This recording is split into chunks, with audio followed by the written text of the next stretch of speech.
আল্লাহর কাছে সাহায্য প্রার্থনার মাধ্যমে নতুন বর্ষকে স্বাগত জানাতে পারি।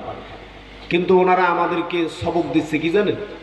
ওনারা আমাদেরকে সবক দিচ্ছে যে হাতি, ঘোড়া, ভেড়া এগুলোর মূর্তি নিয়ে, প্রতিমূর্তি নিয়ে, এগুলো নিয়ে মিছিল করতে হবে, র্যালি করতে হবে, শোভাযাত্রা করতে হবে। করলে কি হবে? কল্যাণ হবে। কি হবে?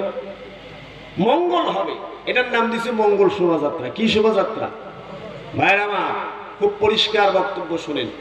যারা কথায় কথায় ইসলামকে সেকেলে ধর্ম বলে অভিহিত করে যে ইসলামে বিজ্ঞান টিজ্ঞান নেই, মৃত্যুর পরে পুনরুত্থান, এটা বিজ্ঞান সমর্থন করে না, আবার কিয়ামত হবে, বিচার হবে, হাসর হবে, মিজান হবে, ফুলসিরাত হবে, জান্নাত হবে, জাহান্নাম হবে, এগুলো বিজ্ঞান সমর্থন করে না।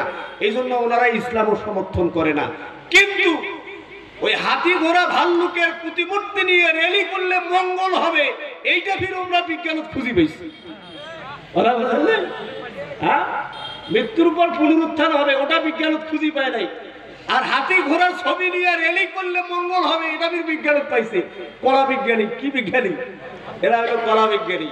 ভাইরা আমার, এই দ্বিচারিতা, এই দ্বিমুখী স্বভাব, এটা মূলত ইসলাম বিদ্বেষেরই বহিঃপ্রকাশ। কথা বলেন ঠিক না ঠিক?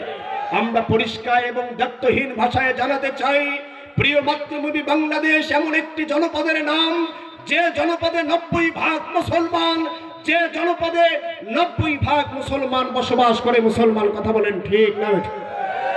এই জনপদের মানুষ সুবহে সাদিকে, ফজরের আজানের সাথে সাথে তাদের ঘুম ভাঙ্গে, আর এশার সময় আজান শুনে এরা ঘুমোতে যায়। কথা বলেন ঠিক না ঠিক? লিল্লাহি তাকবীর, আল্লাহু আকবার।